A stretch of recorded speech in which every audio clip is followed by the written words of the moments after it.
Is it doing it? Hi, and welcome to the Social Recruiting Show. I'm Katrina Collier. I'm a social recruiting trainer and speaker. I'm, of course, joined by my gorgeous co-host, who is still sporting a cast. There was shorter cast, so I'm not sure that counts. Audra Knight, employer branding genius, nerd, geek, bass player, and blood cat owner. Yes? No? I've missed something in there. Today, we are super excited to be talking about hiring our veterans with... Actually, I shouldn't point because who knows which way they're sitting. Aaron Daniels and Joe Weech. It could be that way. Hey guys. Welcome, guys. Yeah, well, thanks for having me. So let's maybe start with you, Aaron. Could you give everyone a little background of what you're doing, but also your service? Yeah, sure. That is an interesting killer echo. Yeah. But so yeah, I'm Aaron Daniels. I'm a production sourcer. I work for a company here in Texas called HEB. I've been recruiting for about almost 11 years now. I think it might be over 11, but I was in the military for about 13 years, partial reserve, partial active duty, and everywhere I've been, I've always touched some sort of veteran recruiting initiative or what have you. So, and being from the service, I have a different perspective as well. So. Yeah, fantastic. That is really weird. Do we know who's causing it? I wonder if it's Joe, because of the worst Wi-Fi. Yeah, I've had some. Yeah. Do you have headphones? Yeah. I don't know if she can you hear us, Joe, Joe? can you hear us? Oh. Maybe oh, you can hear us. Oh, yeah. Okay. Cool. Joe, you give us a background of your career and maybe some of the speaking you've done around veteran recruitment. Okay, so I have... Oh my gosh. Okay. What if can she do that thing where she changes the green to the red? Would that help, Katrina? Oh, yeah. Are you on a desktop? I'm on a desktop.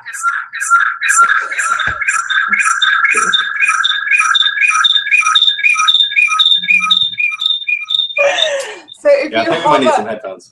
Yeah, if you hover over yourself, you'll see the ability to make your video into, turn off the HD, which will make it go red. So if you hover over yourself, you'll see a video button and it should say HD, and you just make it go red by clicking on it. Right at the top. Oh my God, that is just beyond funny. Hello. Let's see if that's better.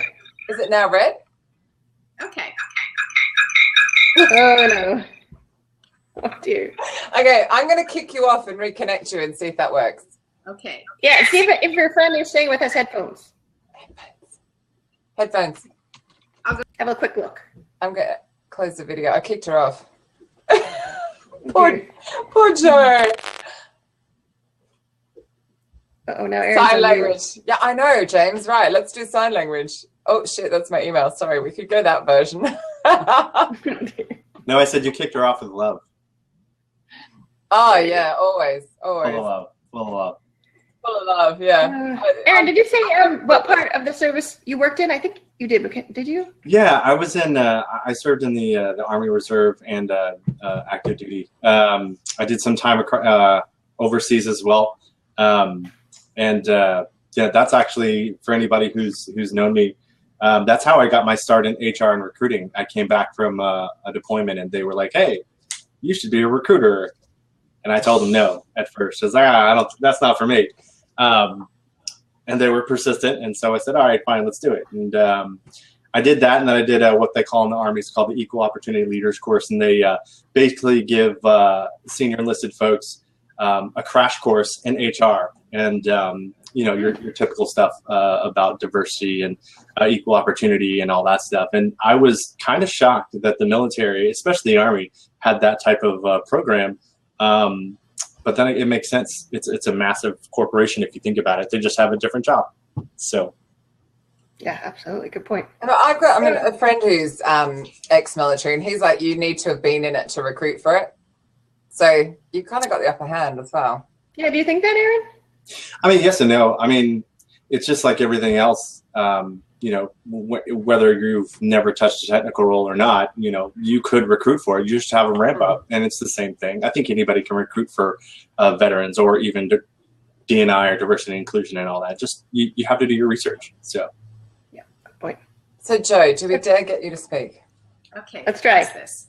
Yeah. Oh, Yay. yes.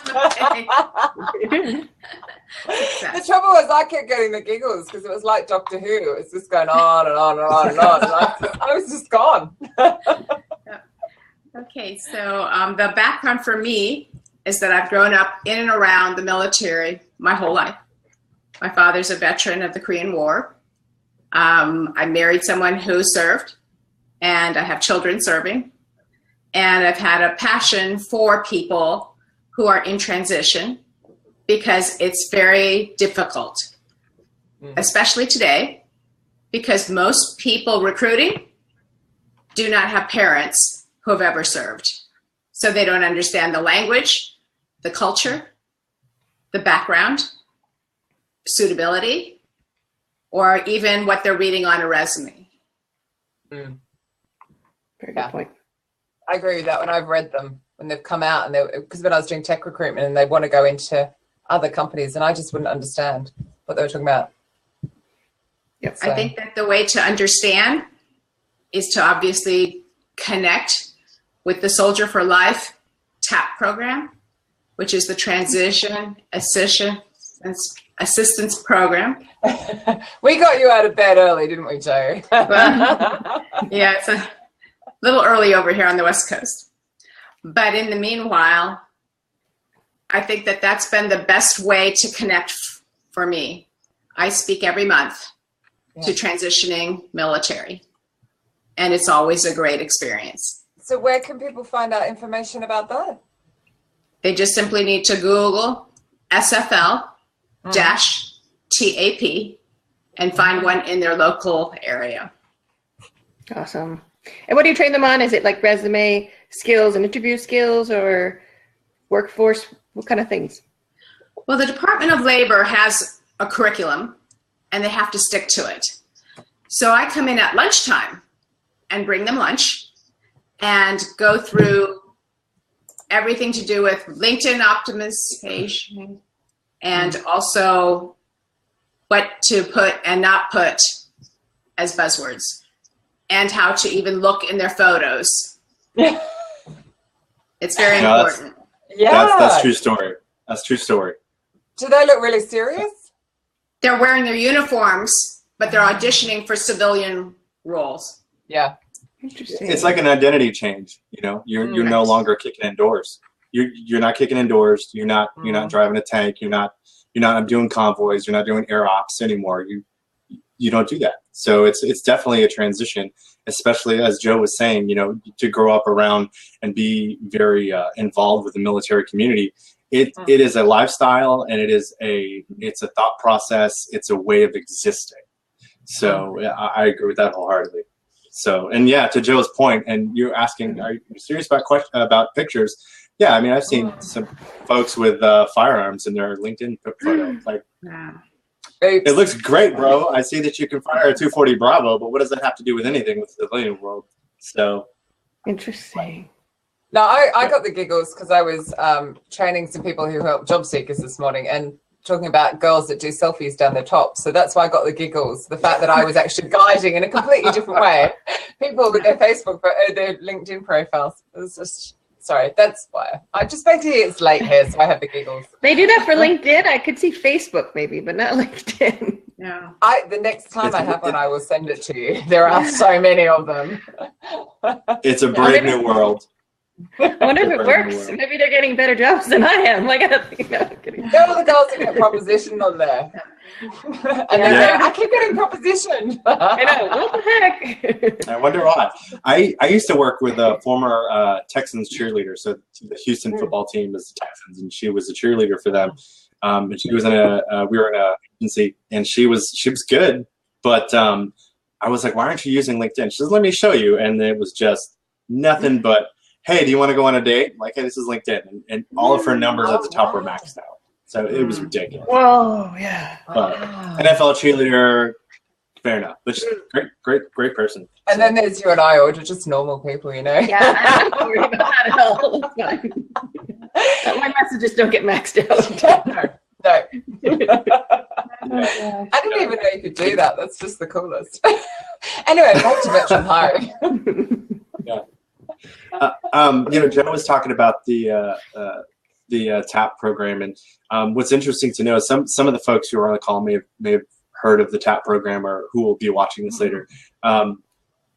And so when you transition out of the military, there's like a checkbox that you have to check for. You have to turn in all your equipment, you have to clear all your paperwork and all that stuff. And part of that is going through the Transition Assistance Program, or TAPS, or whatever you want to call it. But the mindset there is some people are going to take it seriously and some people won't, because they're just checking the box. They're ready to go. They're tired of working 60-hour weeks. They're tired of doing push-ups for a living. They just want to get out and go check the box and move on, right? Good, bad, or indifferent. And Joe, I'm almost positive you've seen this, but there's no 1 year out preparation, because that's really when somebody needs to start trying to mentally check out.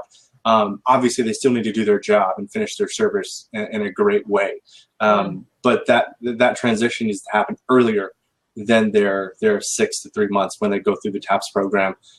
Because it's a lot when you transition out. It is a lot. So there's other organizations out there too. And Joe, you may have heard of the USO's transition service. They used to be called RP6. They've just rebranded for just USO Transition Services, but it's rp6.org. And in the continental United States, there is they have offices that are strategically placed next to high mobility bases. So let me translate. So those forces that are, whatever force it is, Navy, Air Force, Marines, whatever, if they're moving, if they're deploying constantly, they have a high attrition rate once they redeploy back to the United States when they come home. And those bases are well known. And so what they've done is they've put the USO Transition Services right there. What they do is network with civilian employers. They'll pre-screen, pre-vet, all the great things that Joe's doing. They're doing it as well, and there's other services as well. But they're pretty put together because they get a lot of donations and a lot of sponsors and such. So rp6.org, and you can connect with the nearest transition base to you. So, and they'll provide you candidates. RP6. Oh, I was just translating from Texan. Yeah, I'll let you talk. What did we say last time?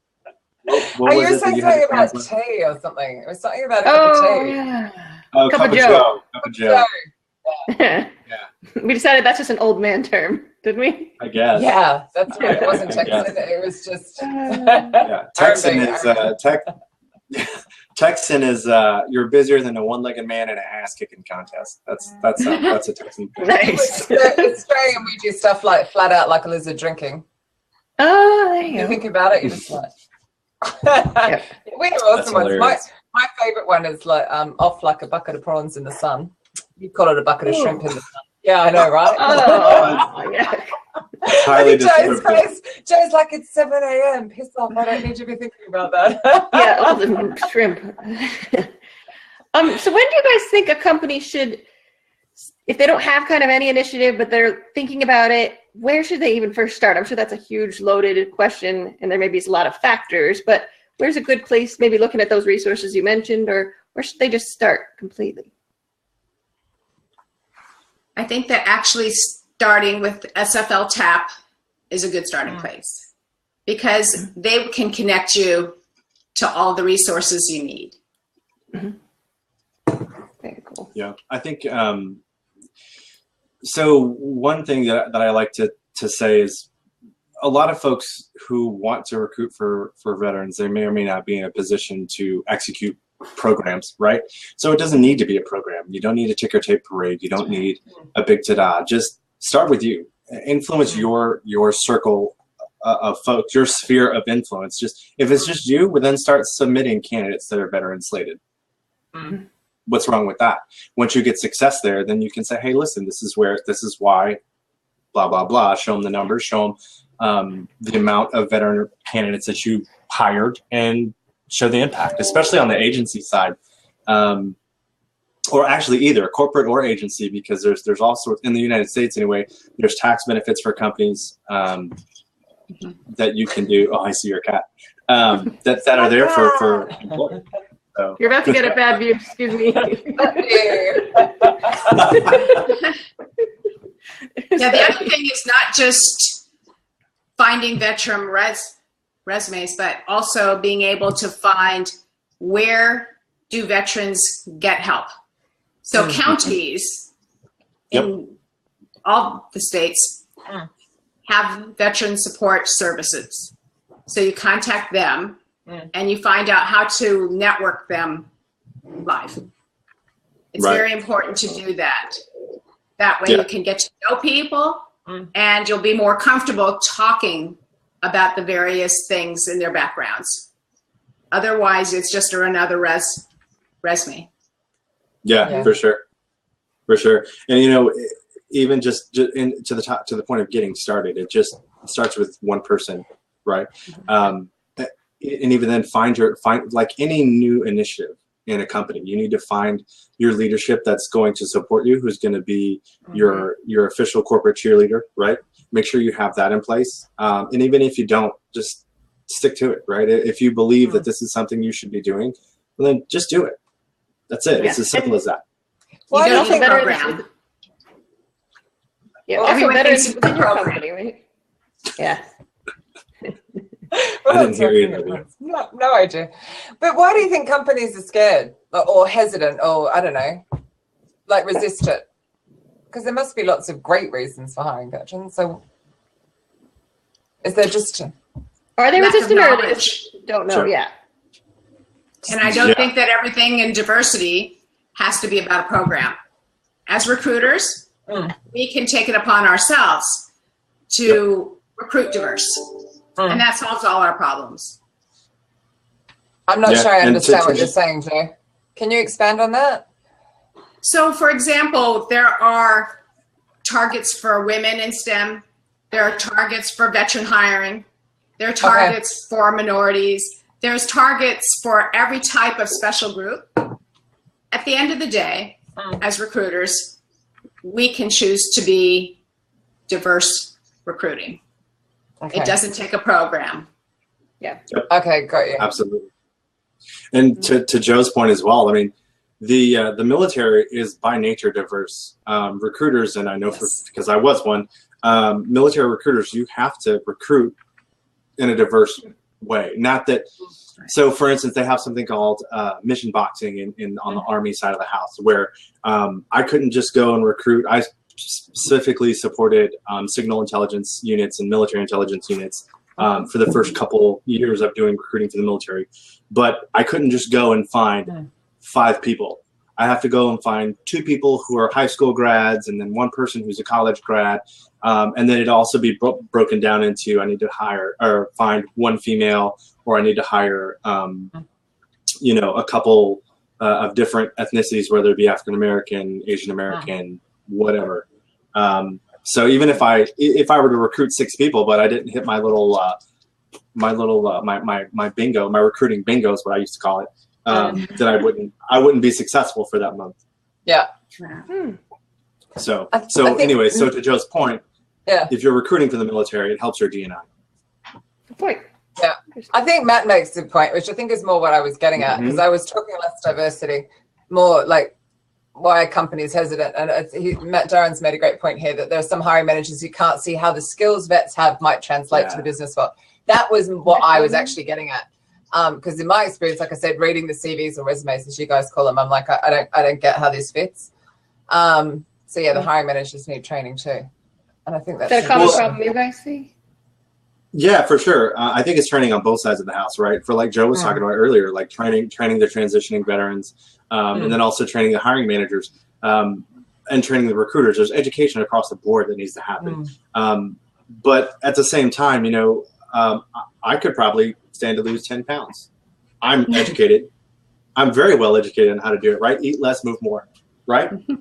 But do I do it as often as I should? Probably not, right? So it's not just education. But the training. I won't say the reason why I bring next to my cup of tea.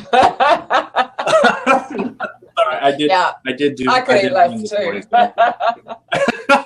It's all right. I ran this morning. I'm good. So I'm having coffee with creamer today. So, but but you can train hiring managers all day long. And some of the biggest things that I'm seeing, and Joe, feel free to collaborate or tell me I'm correct, is that a lot of times there's not plug and play. There's not plug and play skills, right? So transportation, fine. There's plug and play skills. Some skilled laborers like mechanics, plug and play skills. What do you do with a combat veteran, right? So our female engagement teams or infantry people, right? Yeah. What if they don't want to be a cop? And you're not supposed to shoot people as a cop. I mean, let's not go down that slope, but you get it, right? Okay. Let's not go down that slope, but you get it, right? Someone might be going, oh my God, I'm going to Minneapolis, and there was an Australian who was just killed there the other day by a cop. And I'm like, I don't want to go to Minneapolis now. They don't like Australian women. No, the cops never kill anybody there. No, love your gun crime. Right, sorry. Back to you. So I think you're right about I've been preparing itching candidates. to get in a conversation somewhere. Sorry, Joe. So I think it's pertinent to prepare not just the candidate, but also how you present them to the hiring manager. For sure. Because we can't expect that some of them even translate soft skills for normal candidates. Right. Much less people with a diverse background. So it's important that we get it right and say, for this position, you're looking for A, B, C. This person has this in spades. This is why, and break it down for them. Right. Yeah, for sure. And to Joe's point, and to Matt's point on here with the hiring managers, right? Ask them in the intake. And I know some of my agency folks are like, intake, what's that? They never get intakes, but beside the point. On the intake, they get asked for unicorns. Yeah. Yeah. Yeah. And a job description of 4 words. Here you go. Go get them. Anyway, having flashbacks in my agency. Because you're the agency, just, you know. I mean, so talk about that in the beginning. Hey, and granted, you're going to have to dig a little deeper, because if you are all the hiring managers on the call and say, hey, would you like to look at veteran candidates? You're going to say yes, right? But dig a little deeper. Dig a little deeper. Well, if you look at veteran candidates, their skills may not be 100% transferable, or this person just can be an extremely intelligent person who's looking to jump in at entry level. Are you open to those types of roles? And if digging a little deeper on what they would be willing to look at, that's important too. And then I like to ask a question of, okay, so here's a candidate that has everything you need. Here's a candidate who's a veteran who has about 70% of the need, but he's willing to work his tail off. Would you still consider this person versus this person? And just get to real talk. That's it. And for me, I don't think that when I present a candidate, I want to present them from their diversity standpoint. I want to present them as a candidate, not the Black woman candidate or the veteran candidate or the whatever category candidate. I just want to be able to present someone and say, to your point, Aaron, here's someone who only has 70%, but because of their background, I anticipate that they would really bring their A game. And would you consider giving not the 100%, but the 70% in light of what they'll bring in terms of work ethic, cultural fit, and added value for the company? Right. Absolutely. I'm listening to this and thinking that Audra and I clearly are quite lazy because we've not got any military exposure background. Lazy. Well, he said that they'll give 100%. You know, it's like, what do the rest of us? No, I'm just teasing. I'm completely teasing. Audra's doing this in a cast. What more do you want? Yeah. She's sitting on the sofa with a leg up.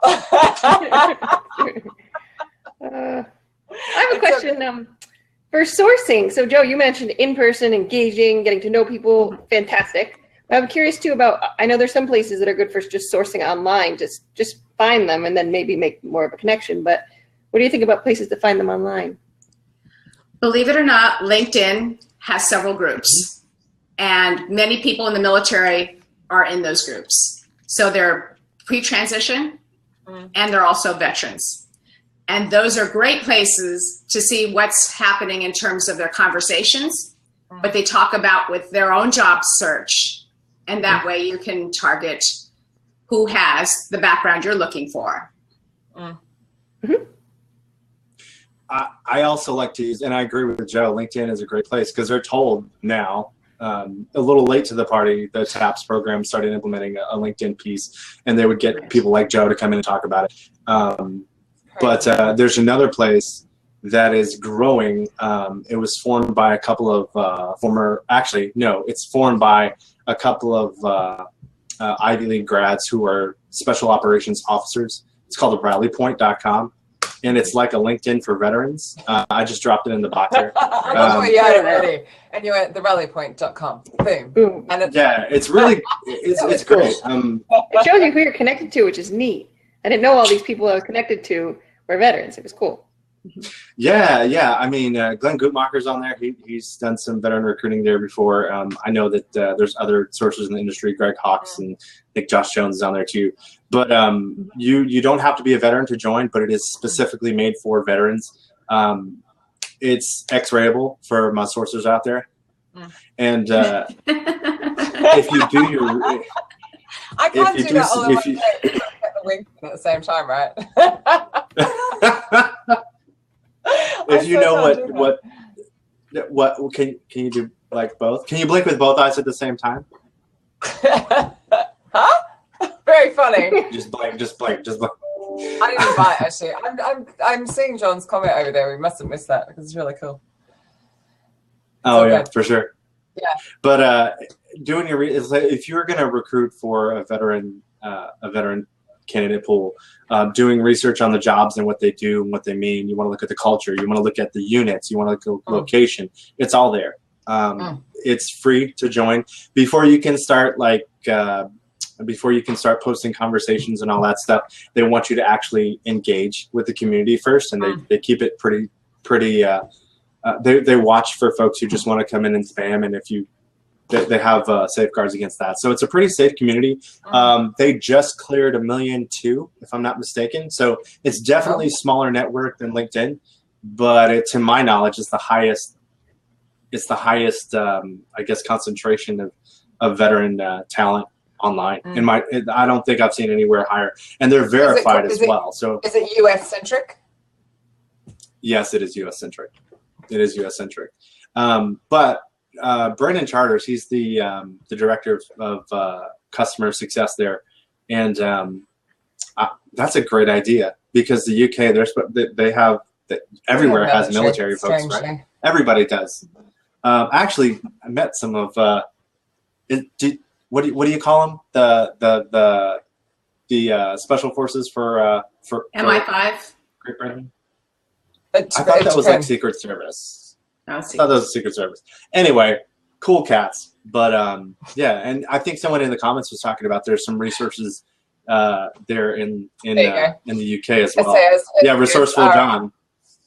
Yeah, he is resourceful. He is resourceful, isn't he? So he did recruitment for the British military for 3 years. And to Aaron's point earlier, veteran transition needs to start earlier than the last 2 to 3 months of service. I know some great, I guess that's infantry vets who make great recruiters sources. Informational interviews are a great way of upgrading a hiring manager's view of a 70% fit veteran. Oh my goodness, John, I can't speak this afternoon. I'm sorry I did that a disservice reading that out to you. It sounded great to me. Yeah. I did it because of my accent, because I didn't sound Texan. Yeah. And actually, going back to your point, Katrina, when Aaron mentioned 70% of the skills, but bringing their A game, Yeah. I think that people don't understand what the military work life is. Yeah. So a brief overview, they have to be on time every time. Yeah. They have to be completely prepared with all their gear every time. Yeah. There are no options for traffic. There's no option for my alarm didn't go off. They have to be ready. Oh, yes. They have to be absolutely ready. And they have to also know how to think quickly to be able to respond to situations when something changes. So they're resilient. They know how to follow the chain of command. So they're not coming in and disrespecting their managers because they understand that their position requires respect, even if the person holding it is not respectable. So there are these things they've been ingrained with. They've been trained to work that way. And who wouldn't want someone in their company with those values and work ethics? Well, I didn't mean to laugh so heartily there. Huh? Yeah, I didn't mean to laugh so heartily. Well, the first thing she said was people on time, right? And so I left active duty and jumped into my first civilian recruiting role with like a month of transition, right? Yeah. So I was still, the mindset was still there. And the first thing I thought about when she said on time was my first, my first company meeting. They were like, okay, it's at, 10 o'clock in the morning. I'm the only person there at 9:45. Like, where's everybody else at? I'm in the right place. So I'm running around trying to figure out where the heck I'm supposed to go. And at like 9:58, then I see the traffic of people coming through. And I'm like, I don't even know if I want to be here. This is some bullshit. Are you serious right now? I was mad. I was literally mad. I was like, okay, maybe I missed something, right? Maybe it's like a Taco Tuesday and people are just chilling upstairs. Okay, cool. The second meeting I went to, same thing, 15 minutes prior. Nobody was there. I talked to my boss, Elena Rivas, God bless her. She worked so well with me to transition. And I was like, listen, I don't think this is the right fit for me. What's happening here? She's like, you need to take a breath. So that's why I laughed so hard. And I didn't know what PTO was, right, for paid time off here in the States. Right. Isn't it please turn over? Oh my God, that used to be turn the page over, PTO. Oh my God, I had no idea what that was. Right, anyway. What do you call it over there? Time off. PTO. Time off. Holiday. Vacation? Holiday. What? Well, paid time annual off, leave, right? So annual vacation. Wait, our annual leave is always paid. We get whole 5 weeks in general. You guys get the stingy 2 weeks. Yeah, anyway, sorry, back to you. No, people were talking about PTO, and I had no idea what that was, right? Yeah. So they told me I get XYZ amount of vacation and said PTO, and I'm like, what's PTO? And they're like, Aaron, you look confused. What does that mean to you? At this point now, it's a joke. Let's see what Aaron thinks about it. And I was like, I don't have a good response for you guys. And they're like, no, really, what do you think PTO means in your head? I was like, please. Only thing I can think of was power takeoff, which is I left the aviation unit, and they just take off, and it was ridiculous. So it's just like people don't understand what is PCS because if they see someone in DC like PMS and the job is in Austin, they think, no way, I have no budget for reload. Not knowing that if that person is going to PCS to Austin, their move is paid for. This is why acronyms are really important. Yeah. Wow, yeah. So what does PCS stand for? Permanent change of station. Right, okay. Well done, show. Yeah. It sounded too much like PMS. I'm still back at PMS. So I want to know what people are going to write for PTO. I want some more options coming down the side here. It's too funny. Pretty tough operation. I love it. Yeah. I like that. Good one, Jim. Yeah. Pretty done. So there's another thing, and while we're talking about veterans, and Joe was is a military spouse. So when you're recruiting veterans, right, that also extends to me. I think it extends to their family, especially the spouse. God bless them. Water of Christ, whatever you believe in, whatever. The military spouses are the backbone, especially. I mean, with the stuff that the U.S. has just gotten out of. I mean, it's crazy. I was recruiting for, I forget the position, but there was a candidate that was a veteran spouse, and she had a terrible tenure. Well, her husband he just had that specific rank and that specific job, the specific qualifiers, and they kept moving him every 2 years, sometimes a year and a half.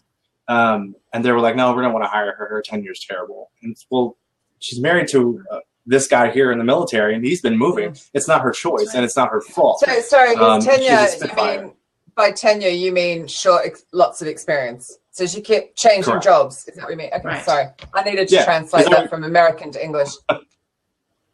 Yeah. Well, so what do you call it there? It's just a shitty history. Like they kept changing jobs. So they Well, history. So I think they we crossed look it the like a first time millennial, because- right? They look like they changed every 3 minutes. That's it. Like they've got no longevity. I don't know. It's just not tenure. I didn't know what you meant. That means something else here. What? Help me out, John. It's- Where are you when I need you? Steven's on this call. Where's It's he? just Come on. Where are my Brits? But this is hey, good. Michael It's Cox is here. Hey, man. Yeah, where have you been? It's been there for like 5 minutes. this is demonstrating our whole point that it's a kind of a different language. And then if we don't know it, Yeah. you're kind of lost. So this is actually making sense that we're having issues here. It's good. Well, actually, I mean, Michael pointed out another one, which is pay rise versus a raise. I mean, we know what a raise is here, but we do. We'd say we have a pay rise. I'm loving these. Lots of My favorite one is terminal leave. Moment. Oh my God. What's a So tenor much moment? fun. Oh my God. They're pads that tenor for or women who tenor? have no bladder control. So it's a tenor moment. So they're my like- favorite expression is terminal leave. People think it's to care for a dying person. They changed it too. It's called What is it oh then? Lord, Oh my God. What does that transition mean? leave now. Terminal leave. Do It's they? like when you're. Oh, I terminating think- from the. I want to say they changed it. Yeah. Oh, it's your notice period. So you've resigned and or you've been fired. It's your notice period. It's the leave time prior to your ETS. So I'm sorry, yeah, the actual day you leave the military. Thank you. yeah. It's Thank just you. leftover No more vacation. short abbreviations. End of sentence. Yeah. You know we're talking about veteran recruitment, right? You're saying no abbreviations. Oh my Yeah, God. gosh, you're It's like hello. It's like that. But Good you know morning what? They've got Vietnam. really chatty piece down the with- side, so it's cool. Everyone's filling in what they think they mean. I love it. But it's important to know that Yeah. because some people can take jobs while they're on terminal leave. And if it's going back into a government spot as a civilian, they have to wait until they ETS. So Right. when are you writing your book, Joe? Yeah. I did an Like, article seriously? for LinkedIn, and I did an article for Recruiting Daily on how to recruit veterans. There's a book in And your you head. speak about it. Oh, There's a book in your head. I can just tell. Yeah. Yeah. Or the two of you could team up, and that would be pretty interesting. We need to get your book coach. Seriously, there's a book there. How to hire vets. Like, seriously.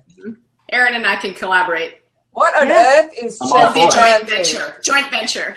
What is chest candy? Joint base. What does that mean? Oh my God, that sounds wrong. That sounds a bit naughty. Oh, he's gone. Oh, We're is not he going going to to get say some? chest candy, are we? Yeah. Oh, okay, okay, really obvious. Oh, That's cool. Yes. he's gonna. Yeah, that's something. He's going to show his chest. I felt That's fear. funny. Very funny. I would just say I felt fear. I did not know what that was going to be. I didn't hear any comments after I showed, but there's people who buy that stuff out of the military store. They didn't earn it; they just stick it on there. It's awesome. You can Oh do my that?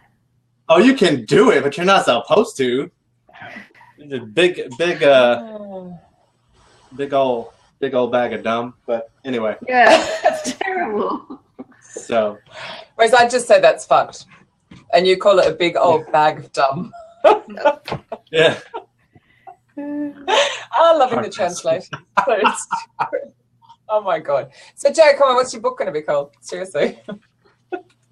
Well, the one title that I used for my article was Recruiting G.I. Joe because Yeah. it's such an offensive term, Yeah. and I think it captures people's attention. Definitely does. Wow. And then I explain why Nobody it's steal that. Nobody steal that. It's copyrighted. It's for Yeah, Joe. right? Don't take it.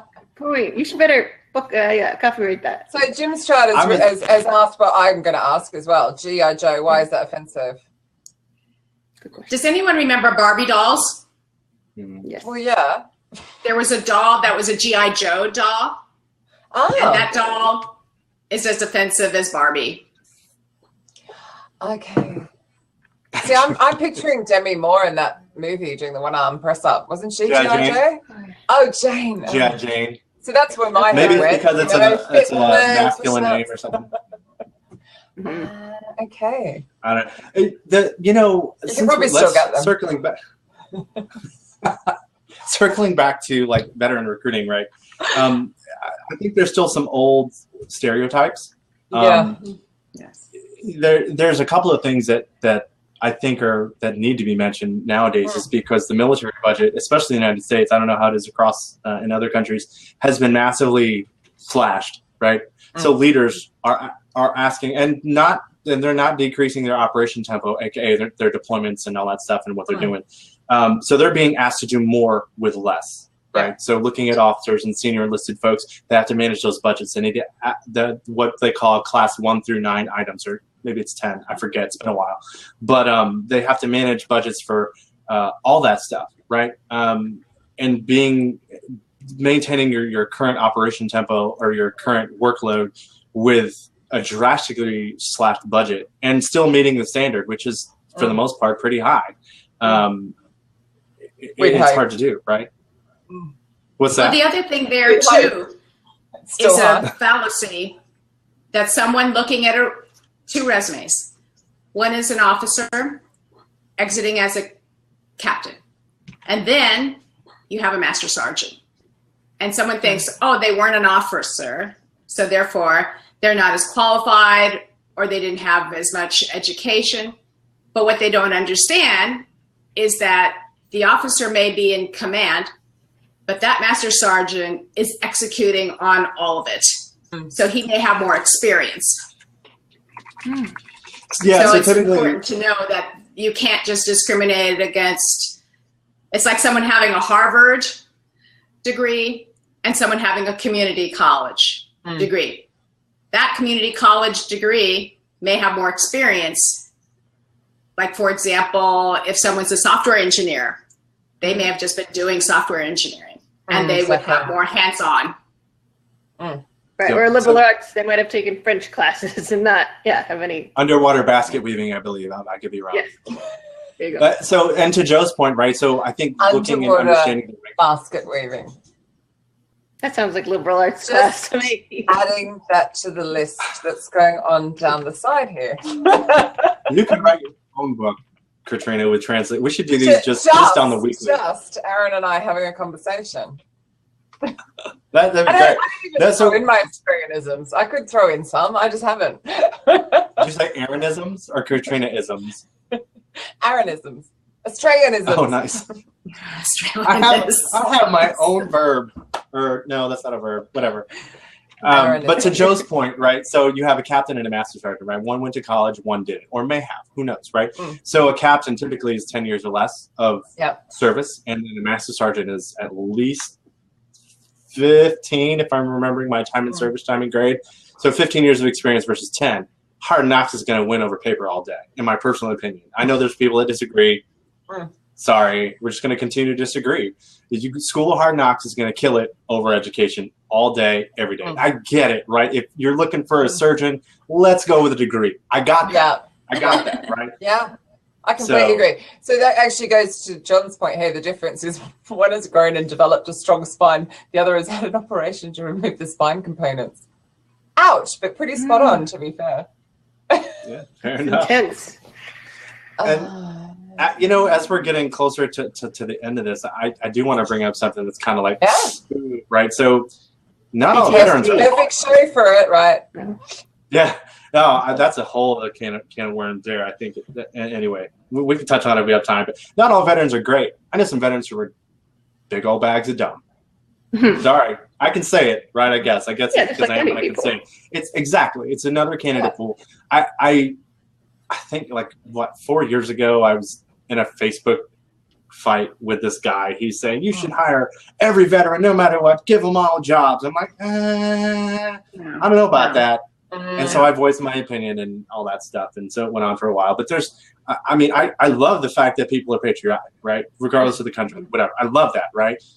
But it's browbeating other people into being as patriotic as you. No, that's not okay. There's some companies that just don't want to hire veteran talent because they don't want to take the time to put in the extra work. That's their right. Yeah. Go on, handle business, right? But not all of it. Yeah, Jim, bad veterans as close as possible. I love your rosy glasses too. My glasses are too rosy. But this is true too. Sometimes if you see an honorable discharge, you think good to go. But they may have gotten discharged because they were not eligible to re-enlist.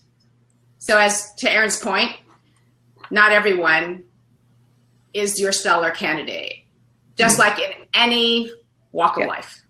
Yep. Absolutely.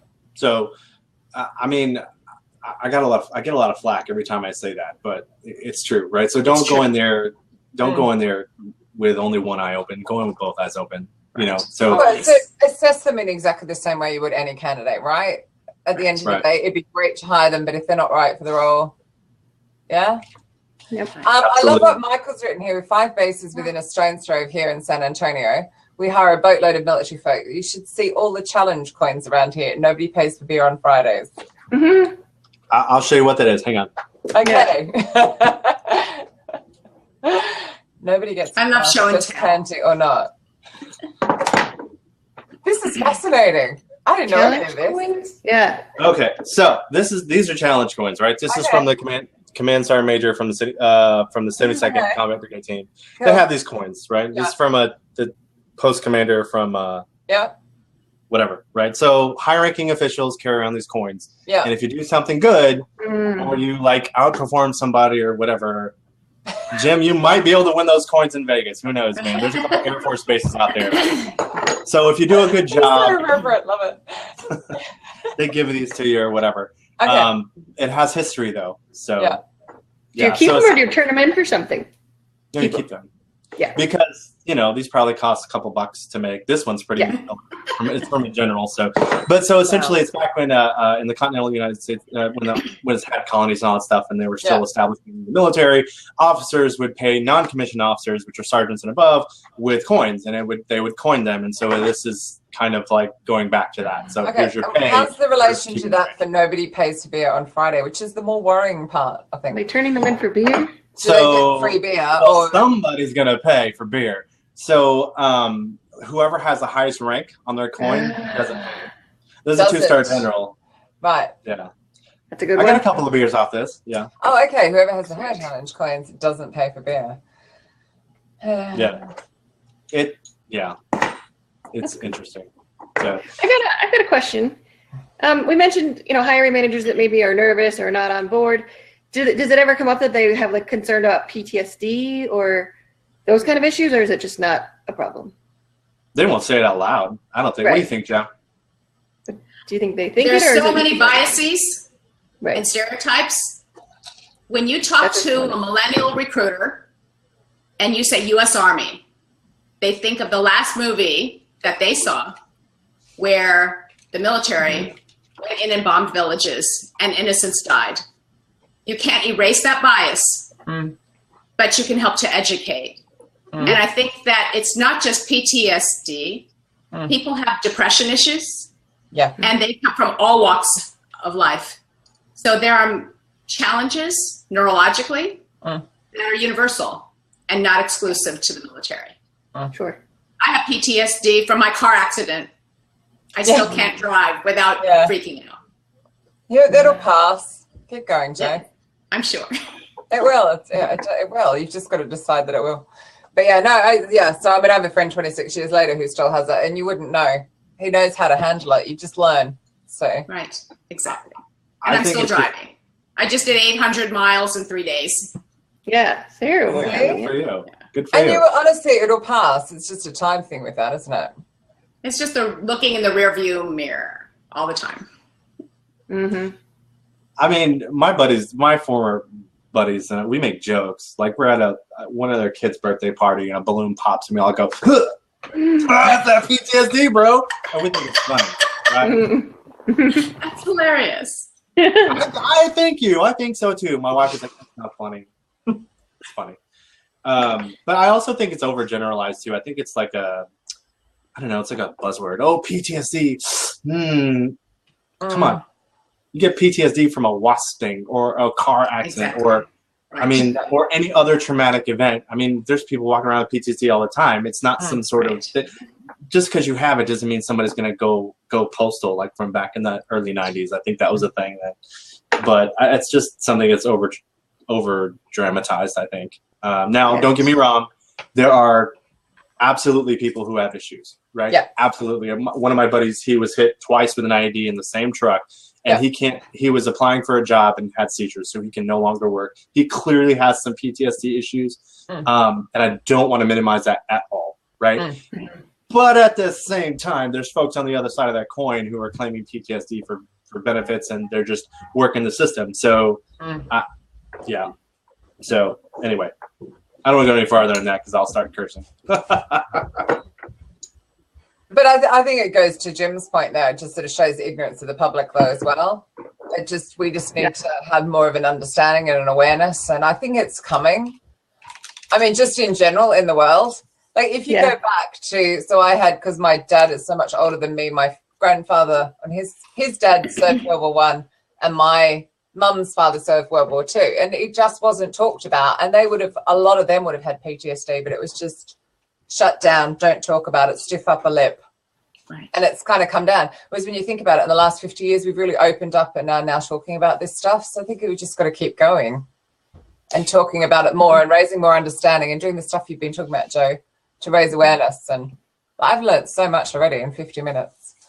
I think it's a combination of that, to be honest with you, Katrina. Like for us, this is my personal opinion. You can take me to task on it if you want, anybody in the comments. But you know what? It's your service, and it's between you, your maker, and the people you're with. You don't need to be talking about this at a bar. It's none of anybody else's business. Yeah. Shut your mouth and be a silent professional. And then the other side of it is, yes, we do need to be educating people and having more awareness of it, but that doesn't give you free reign to start spouting off your mouth the crap that you've seen. That was your job. Right, unfortunately. Oh, sorry, no. I don't mean. Sorry, I mean on our side, understanding PTSD, not from the military's point of view. I mean, like Audra was saying, do you think some people don't hire because they just think, oh, they'll all have PTSD? So it's like just raising an awareness. Oh, for sure. So like John said, it's still a hush-hush subject today. Yeah. So I mean, you would not know. I mean, my friend was blown up, so he has proper PTSD. You wouldn't know. Like you just wouldn't know at all. So I see a lot of young veterans nowadays who are just spouting off the mouth at bars, talking about, I got hit with a tracer round and blah, blah, blah, just getting free drinks at bars. Shut your mouth. You're not being, anyway, that's just Jim says preach. I clearly have a couple soapboxes today, yeah? Yeah, but you were looking at it at two different angles. I was meaning more from a recruitment point of view, just raising awareness and just taking the taboo out of it, which I think we're getting there. Like John says with cancer as well, things like that. I clearly just wanted to whine about my fellow veterans. You did, because somebody's not giving you free beer. I don't need free beer. I don't need free beer at all. It's the last thing I need in my life. Good point. Yeah, I need to go for a longer run in the morning. Oh my gosh, yes. I think I'm amped up because I did 2 miles this morning. So Well, good for you. 2 whole miles. Wow. Oh, I made it to the bathroom. Died. Well, you have a cat. Yay! High five, Audra. So much winning. Can I just explain for people that don't understand why that was a big deal? She has a big cast on her leg. Okay, for those who tuned in late and don't get why Audra going to the bathroom is a big deal. Very exciting. I wish I could sign it. I know. I got a new one, so it's fresh for SRC. Yeah, John, she sure does have still got a purple one, but it's shorter. Go and show us. Give us a flash of the leg, mate. Maybe like you're so skinny and yucky now. Just a quick one. Hey! It's a halfway full. Can I send you like a screenshot of something that I would write and you can print it out and tape it on there? Can you do that? Perfect. That's a great idea. You can just tape them on. I can send you some Searchologist stickers to stick on it. Ooh, I wonder if that would work. I still have some. That would be kind of funny. Huh? If it's paid, it'd be cool, but I can't imagine it would stick. I think you'll have it off by the time I get around to putting it in the post and sending it over. Let's be honest. No, it's going to be ages. Oh, sorry, John. No, this is what you want. You don't want one of those. You want one of these. I'm going to get mine out. Huh? I've just posted a load. I should have posted some more. What is that? I don't know. Is that a sticker? Oh, there might be human men. Mm-hmm. Ah, yeah. I threw those out at SourceCon. It was so huge. And it was so cute because Ben Gledhill here shared his. And I shared it onto LinkedIn. And somebody in Brazil who'd been at SourceCon then shared a photo of hers. And then Kay's been sharing hers floating around the pool or wherever she is on the West Coast. That was cute. It's like they're all over the globe. I love it. Just reminding people to be human. So it's cute. That's what I need to do. I need to send you one of those. Actually, I've still got, you wanted this, Aaron. I've still got it sitting here waiting for you. Oh, yay. I'll take it. Look at him That go. thing's cool. I'll get it to you at some point. I keep forgetting to post that too. No I'm shocking. Right, we're running out of time and I'm waffling at this point. Yeah, Tim Stroud, if I stick a pin in that figure, will the hiring manager Who of do my that? choice feel it? So, did you have any like last minute thoughts that you think that we missed when we were discussing over the show that you want to touch base on, or do you think we kind of covered some of the basics? Only to encourage our tribe to continue to recruit diverse. You don't need a program. Just do it. Just do it. Love it. But you mean that across the board, no? Across the board. Yeah. Diversity. Well, yeah. That's what I'm talking about. Yeah, absolutely. I agree with Joe. Just go do it. There's no need for a big ta-da. And if you're looking for that, you're probably doing it for the wrong reasons there, killer. So Yeah, good point. And also, I have a question. If people want to get more involved, like you have, Joe, is it easy to get involved? Are they looking for people to help, or is it a bit of a, you have to be very So I special? went through the worst vetting process in my life with the director because he said so many people want to volunteer to help. Yeah. Okay. But not with backgrounds, understanding. Yeah. So start there. Yep. Make friends. Have the understanding. Yeah. When And I Joe, was- that's because you're working on facility, correct? You're on post. Right. Right. So for anybody else who wants to get involved, look for those local organizations like the RP6 program or for the USO. They'll take your help all day. County there's programs. local, and county program, like I was just about, like what Joe was talking about earlier, county programs, they'll take your help all day too. So just show up. Yeah. That's it. So we're Joe, just what was doing that it. We're just program? showing up. What was that program that Chris Kurtz was promoting on Facebook quite a while back? And I know Katrina Kibben signed up for it. And it was like an online mentoring program. Veterati. Yes. That looked interesting. That was pretty rad. I signed up for it. So essentially, they say, hey, if you're a veteran looking to transition, what are you interested in? And they will match you up with somebody who, on our side, who's a veteran who's already transitioned, and how they can help you and maybe help network you and all that stuff. I've signed up, and I had like 3 or 4 interviews thus far, and it was just answering the simple stuff. And typically, those, from what I've seen, those folks who are there already, they want to get moving in the right direction. So Veterati is really cool thus far. It's free service. It's really, really cool. And I don't think you have to be a veteran to help, because I know Chris, Nope. I don't think he is, and Katrina, yeah. That's really cool. And Yeah, sorry, Katrina's I- parents were military. We're not talking about me, are we? That's a great way to start. What is it? What is it, John? One-on-one with resume yeah. review. That way the person can interpret for you. And the more you do that, the more you start being able to read a resume and know how to coach to rewriting. Yep. Oh, that's a good idea. This is so good. So I know Aaron looks like he's looking something up. So while we're doing that, thank you both, by the way, because we have like 2 whole minutes left. Next week's quite exciting because we're tuning in with Vanessa Rath from South Africa. Ooh, our first one from someone down there. We've had Chris Long, haven't we, from Australia way back in the day?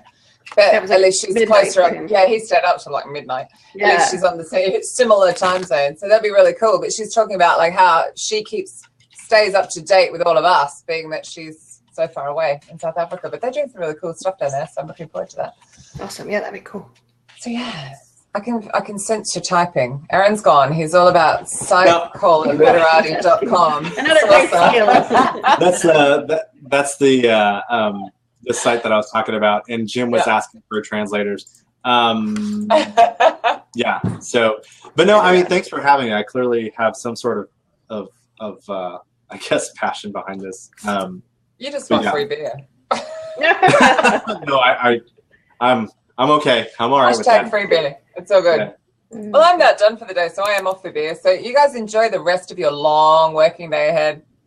I'm off to put my feet up. It's my Friday. Yeah, hey, look.